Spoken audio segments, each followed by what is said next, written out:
सरकार ने आज जनगणना करवाए जाने की अधिसूचना की जारी। गृह मंत्रालय से जारी अधिसूचना में कहा गया कि जनगणना 1 मार्च 2027 से कराई जाएगी।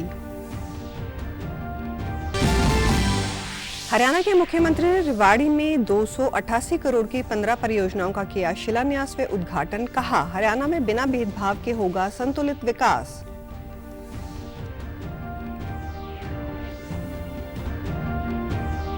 और कारगिल की लड़ाई में शहीद हुए 17वीं जाट रेजिमेंट के सिपाही कृष्ण कुमार के अदम्य साहस को याद करते हुए भारतीय सेना ने घर घर शौर्य सम्मान के तहत उनके परिजनों से मुलाकात कर सम्मान पत्र व स्मृति चिन्ह किए भेंट।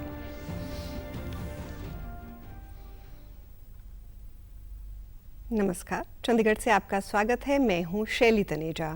अब समाचार विस्तार से।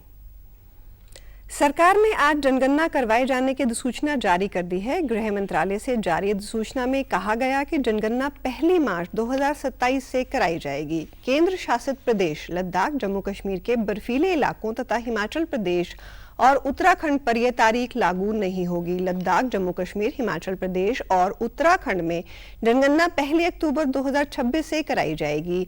ये भारत की 16वीं राष्ट्रीय जनगणना होगी और देश के स्वतंत्र होने के बाद 8वीं जनगणना होगी। जनगणना 2 चरणों में से पहले चरण में मकान सूचीकरण और मकानों की गणना की जाएगी। इसमें प्रत्येक परिवार की आवासीय स्थिति, संपत्ति और सुविधाओं के बारे में जानकारी ली जाएगी। इसके बाद दूसरे चरण में जनगणना में प्रत्येक घर में रहने वाले प्रत्येक व्यक्ति की जनसांख्यिकी, सामाजिक, आर्थिक, सांस्कृतिक और अन्य जानकारी इकट्ठा की जाएगी। फील्ड में डोर टू डोर जनगणना कराने के लिए 34 लाख सर्वे करने वाली यानी कि सर्वेयर और सुपरवाइजर लगाए जाएंगे, जो फील्ड से डाटा इकट्ठा करेंगे और इसके अलावा 1,30,000 जनगणना पदाधिकारी तैनात होंगे। ये सारे कर्मचारी जनगणना के लिए फील्ड सर्वे से लेकर इसका पूरा डाटा बनाने तक का काम करेंगे। आज इस अधिसूचना के जारी होने से पहले कल केंद्रीय मंत्री अमित शाह ने इस पूरी प्रक्रिया से जुड़ी एक समीक्षा बैठक की।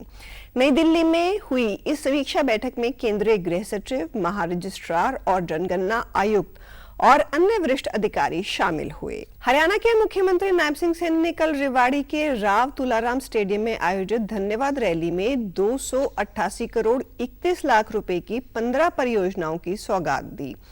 इनमें से 193 करोड़ 93 लाख 56 हजार रुपए की 8 योजनाओं का उद्घाटन, 94 करोड़ 37 लाख 37 हजार रुपए की 6 परियोजनाओं का शिलान्यास किया।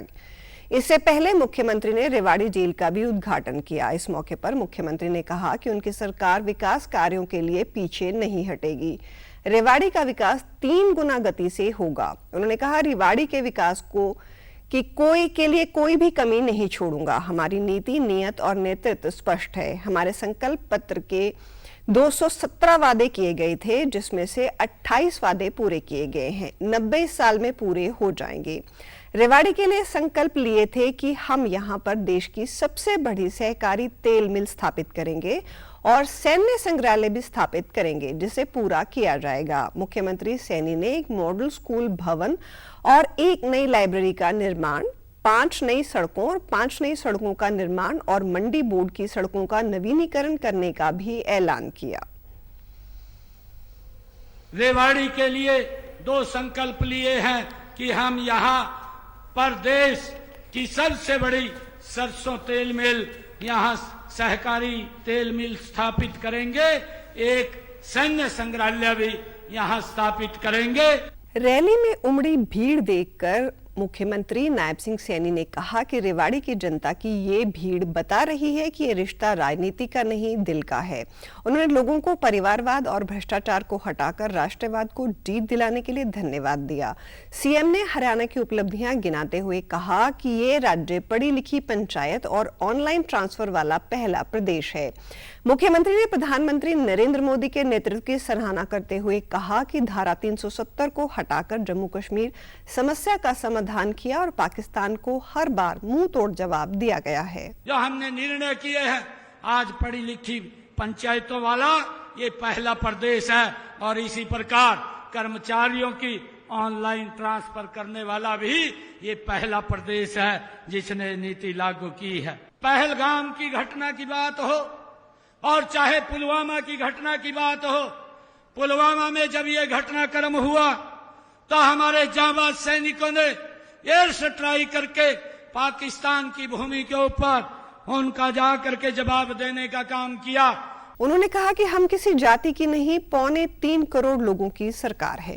कारगिल की लड़ाई में शहीद हुए 17वीं जाट रेजिमेंट के सिपाही कृष्ण कुमार के अदम्य साहस को याद करते हुए भारतीय सेना ने घर घर शौर्य सम्मान के तहत उनके परिजनों से मुलाकात कर सम्मान पत्र व स्मृति चिन्ह भेंट किया। सेना की ओर से हवलदार कमलेश बिश्नोई व सिपाही सुनील के गांव तरकलावाली में उनके आवास पर पहुंचकर शहीद की पत्नी संतोष देवी, पुत्र मनोज व मुकेश से मुलाकात की और उनकी समस्याएं भी जानी। कारगिल युद्ध के दौरान सिपाही कृष्ण कुमार दुश्मन से लोहा लेते हुए 20 वर्ष की आयु में 30 मई 1999 को शहीद हो गए। शहीद कृष्ण कुमार के भाई बलजीत ने बताया कि कृष्ण कुमार 25 दिनों की ड्यूटी के बाद 25 मई 1999 को कारगिल पहुंचे थे। सेना की ओर से आए प्रतिनिधियों ने बताया कि भारतीय सेना 26वां कारगिल विजय दिवस समारोह 26 जुलाई को आयोजित कर रही है और इसी उपलक्ष्य में घर घर शौर्य सम्मान के तहत शहीदों के परिजनों को सम्मान पत्र व स्मृति चिन्ह घर पर पहुंचाकर दिया जा रहा है। उन्होंने बताया कि परिजनों से संवाद स्थापित कर उनकी समस्याओं के बारे में भी जानकारी ली जा रही है ताकि उनका निवारण किया जा सके। उन्होंने कहा कि मातृभूमि की रक्षा के लिए अपना सर्वोच्च बलिदान देने वाले वीर सपूतों का देश सदैव ऋणी रहेगा। पंजाब के स्कूल शिक्षा मंत्री हरजोत सिंह बैंस ने बताया कि राज्य के सरकारी स्कूलों के विद्यार्थियों ने एक बार फिर अपने शैक्षणिक प्रतिभा का लोहा मनवाया है। हाल ही में आयोजित राष्ट्रीय पात्रता सह प्रवेश परीक्षा नीट जैसी कठिन प्रतिस्पर्धी परीक्षा में प्रदेश के 474 विद्यार्थियों ने सफलता प्राप्त कर नया कीर्तिमान स्थापित किया है। नीट परीक्षा में उत्तीर्ण हुए विद्यार्थियों को बधाई देते हुए बैंस ने कहा कि ये उपलब्धि विद्यार्थियों की मेहनत, लगन और उनके शिक्षकों की समर्पित सेवाओं का परिणाम है। वे सभी विद्यार्थियों को मेडिकल क्षेत्र में उनके उज्जवल भविष्य के लिए हार्दिक शुभकामनाएं देते हैं। पंजाब के सरकारी स्कूलों के विद्यार्थियों की शानदार उपलब्धियों को उजागर करते हुए शिक्षा मंत्री ने बताया कि इस वर्ष सरकारी स्कूलों के 265 विद्यार्थियों ने जेईई परीक्षा में और 44 विद्यार्थियों ने जेईई एडवांस परीक्षा में सफलता प्राप्त की है। उन्होंने कहा कि इस तरह के उल्लेखनीय प्रदर्शन सरकार की उस नीति का परिणाम है जो गुणवत्तापूर्ण शिक्षा पर विशेष ध्यान केंद्रित करती है। हरजोत सिंह बैंस ने कहा कि पंजाब सरकार विद्यार्थियों को उत्कृष्टता प्राप्त करने के लिए अनुकूल वातावरण प्रदान करने हेतु पूरी तरह प्रतिबद्ध है। सरकार एक ऐसे शैक्षणिक इकोसिस्टम के निर्माण के लिए सतत प्रयत्नशील है जो विद्यार्थियों की प्रतिभा को पहचान सके, उन्हें प्रोत्साहित करे और उन्हें वैश्विक स्तर की गुणवत्तापूर्ण शिक्षा व संसाधनों तक पहुंच प्रदान कर सके, जिससे वे अपने सपनों को साकार कर सकें। अंतर्राष्ट्रीय योग दिवस 2025 के उपलक्ष्य में राष्ट्रीय आयुर्वेद संस्थान पंचकूला द्वारा सेक्टर 5 स्थित यवनिका पार्क में कल वॉकाथॉन का आयोजन किया गया। कार्यक्रम का आयोजन कुलपति प्रोफेसर संजीव शर्मा के मार्गदर्शन में किया गया। पंचकूला के नागरिकों, विद्यार्थियों, अधिकारियों एवं कर्मचारियों ने इसमें भाग लिया। कार्यक्रम में एसडीएम श्री चंद्रकांत कटारिया मुख्य अतिथि के रूप में उपस्थित रहे। उन्होंने वॉकाथॉन को फ्लैग ऑफ कर उसका शुभारंभ किया। सहायक प्रोफेसर डॉक्टर रितेश ने मंच संचालन को कुशलतापूर्वक संभाला और कार्यक्रम का नेतृत्व वॉकाथॉन समिति ने किया। मुख्य अतिथि एवं कुलपति महोदय ने योग को दैनिक जीवन का अभिन्न अंग बनाने पर जोर दिया। उन्होंने कहा कि नियमित योग अभ्यास तनाव मुक्त जीवन की ओर ले जाता है एवं मानसिक और शारीरिक स्वास्थ्य के लिए अत्यंत आवश्यक है। इस आयोजन में संस्थान के लगभग 350 प्रतिभागियों ने भाग लिया। कार्यक्रम का उद्देश्य समाज में योग एवं आयुर्वेद के प्रति जागरूकता बढ़ाना तथा नागरिकों को स्वस्थ एवं संतुलित जीवन शैली अपनाने के लिए प्रेरित करना रहा। कार्यक्रम का आयोजन वॉकाथॉन समिति द्वारा सफलतापूर्वक किया गया। नशा विरोधी मुहिम युद्ध नशे विरुद्ध के दौरान पंजाब सरकार द्वारा नशा तस्करी और अवैध कमाई के खिलाफ अपनाई गई जीरो सहनशीलता नीति के तहत कल लुधियाना में 2 बदनाम नशा तस्करों की संपत्तियों को ध्वस्त कर दिया गया है। ये ऑपरेशन नगर निगम लुधियाना के अधिकारियों के नेतृत्व में लुधियाना कलेक्टर पुलिस के सहयोग से चलाया गया। स्पेशल डीजीपी कानून और व्यवस्था अर्पित शुक्ला ने बताया कि यह ऑपरेशन पंजाब सरकार द्वारा नार्को नेटवर्क के खिलाफ की जा रही सख्त कार्रवाई का हिस्सा था, जिसमें अपराधियों को पकड़ने के साथ साथ उनकी अवैध रूप से प्राप्त संपत्तियों को भी ध्वस्त किया जा रहा है।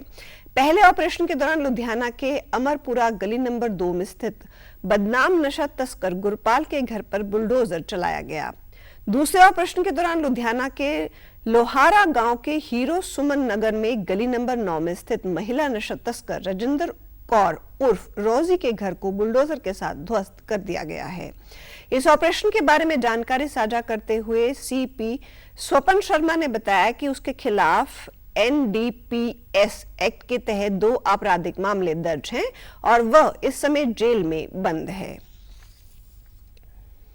हरियाणा के मुख्यमंत्री नायब सिंह सैनी ने कहा कि पोल्ट्री उद्योग भारत के कृषि क्षेत्र का एक अत्यंत महत्वपूर्ण और तीव्र गति से विकसित होने वाला व्यवसाय है। ये उद्योग प्रोटीन युक्त भोजन की पूर्ति करता है और लाखों लोगों के लिए आजीविका का साधन भी बन रहा है। ये बात हरियाणा के मुख्यमंत्री ने कल अपने निवास पर भारतीय पोल्ट्री फेडरेशन के सदस्यों के साथ बैठक की अध्यक्षता करते हुए कही। उन्होंने कहा कि पोल्ट्री उत्पादों की समयबद्ध आपूर्ति के लिए बेहतर कनेक्टिविटी, सुदृढ़ लॉजिस्टिक्स और प्रभावी कोल्ड चेन नेटवर्क की आवश्यकता होती है। इस दृष्टिकोण से हरियाणा इस उद्योग के लिए देश का सबसे उपयुक्त राज्य है। उन्होंने कहा कि हरियाणा में सड़क, रेल और हवाई कनेक्टिविटी का सशक्त और आधुनिक नेटवर्क तैयार किया गया है। प्रदेश के प्रत्येक जिले से कम एक राष्ट्रीय राजमार्ग गुजरता है। इसके अतिरिक्त सरकार राष्ट्रीय राजधानी क्षेत्र NCR को लॉजिस्टिक हब के रूप में विकसित कर रही है, जिसमें हरियाणा के 22 में से 16 जिले सम्मिलित हैं। ये पोल्ट्री व्यवसाय के लिए अपार संभावनाओं के द्वार खोलता है। पोल्ट्री संघ ने जो मांग पत्र उन्हें सौंपा है, उस पर अधिकारियों के साथ बैठक करके गंभीरता से विचार किया जाएगा और नियमों में सरलीकरण किया जाएगा। उन्होंने पोल्ट्री व्यवसाय से जुड़े लोगों का आह्वान किया कि वे नियमों का पालन भी करें ताकि आम जनता को भी कोई परेशानी का सामना ना करना पड़े। प्रदेश में ये उद्योग 3 लाख से अधिक लोगों को प्रत्यक्ष व अप्रत्यक्ष रूप से रोजगार प्रदान कर रहा है। पोल्ट्री पालन से जुड़े किसानों को व्यवसाय प्रबंधन, रोग नियंत्रण और विपणन जैसे विषयों पर निरंतर प्रशिक्षण देकर हम इस क्षेत्र को सशक्त बना सकते हैं। बैठक में हरियाणा के शिक्षा मंत्री महिपाल ढांडा, भारतीय पोल्ट्री फेडरेशन के अध्यक्ष रणपाल ढांडा सहित पोल्ट्री व्यवसाय से जुड़े किसान मौजूद रहे। अहमदाबाद विमान हादसे के बाद से लेकर अब तक 250 शवों का DNA सैंपल लिया गया है। 80 शवों की पहचान भी कर ली गई है, जबकि इनमें से 33 शव उनके परिजनों को सौंप दिए गए हैं। सौंपे गए शवों में से 8 की शारीरिक पहचान की गई है। एम्बुलेंस के जरिए शवों को उनके गृहनगर पहुंचाया जा रहा है। अहमदाबाद विमान दुर्घटना पर राहत आयुक्त एवं राजस्व विभाग के सचिव ने कहा कि मृतकों के परिजनों की सहायता के लिए 230 टीमें गठित की गई हैं। ये टीमें परिजनों को उनके गांव तक ले जाएंगी और अंतिम संस्कार तक उनके साथ बनी रहेंगी ताकि उन्हें किसी प्रकार की असुविधा ना हो। और इसी बीच फ्लाइट डाटा रिकॉर्डर, FDR और कॉकपिट वॉइस रिकॉर्डर CVR का भी पता लगा लिया गया है और उन्हें सुरक्षित कर लिया गया है। विमान के दोनों ब्लैक बॉक्स मिलने से जांचकर्ताओं के लिए अब इस दुर्घटना के लिए कुछ कारण रहे होंगे, उसका पता लगाना अब काफी हद तक आसान हो जाएगा। जांच के लिए बोइंग की टीम भी अहमदाबाद विमान दुर्घटना स्थल पर पहुंच गई है। इसी बीच प्रधानमंत्री नरेंद्र मोदी के प्रधान सचिव PK मिश्रा ने कल दुर्घटना स्थल का दौरा किया। उन्होंने अस्पताल में घायलों से मुलाकात की और उसके बाद केंद्र और राज्य सरकार विमान दुर्घटना जांच ब्यूरो AIB और एयरपोर्ट अथॉरिटी ऑफ इंडिया के अधिकारियों के साथ भी एक रिव्यू मीटिंग भी की है। पंजाब में तकनीकी शिक्षा के नए युग की शुरुआत करते हुए पंजाब सरकार की तरफ से महाराजा रणजीत सिंह पंजाब टेक्निकल यूनिवर्सिटी बठिंडा में शुरू किए गए देश के पहले BTech in mechanical engineering programme को भरपूर समर्थन मिल रहा है। पंजाब के तकनीकी शिक्षा और औद्योगिक प्रशिक्षण मंत्री हरजोत सिंह बैंस की ओर से मई 2025 में शुरू किया गया देश का अपनी किस्म का पहला इंडस्ट्री इंटीग्रेटेड ये प्रोग्राम अकादमिक शिक्षा को उद्योगों के साथ जोड़ने के लिए तैयार किया गया है।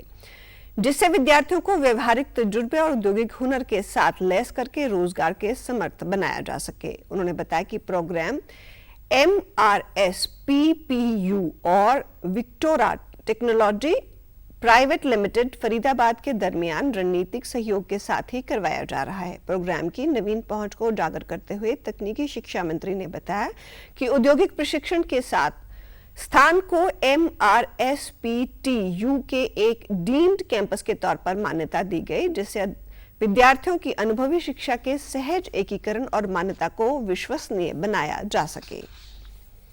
और आप हमारे समाचार YouTube channel DD news Chandigarh, Facebook DD news Chandigarh, social media X DD news CHD पर भी देख सकते हैं। इसी के साथ चंडीगढ़ से समाचारों का सिलसिला समाप्त होता है। नमस्कार।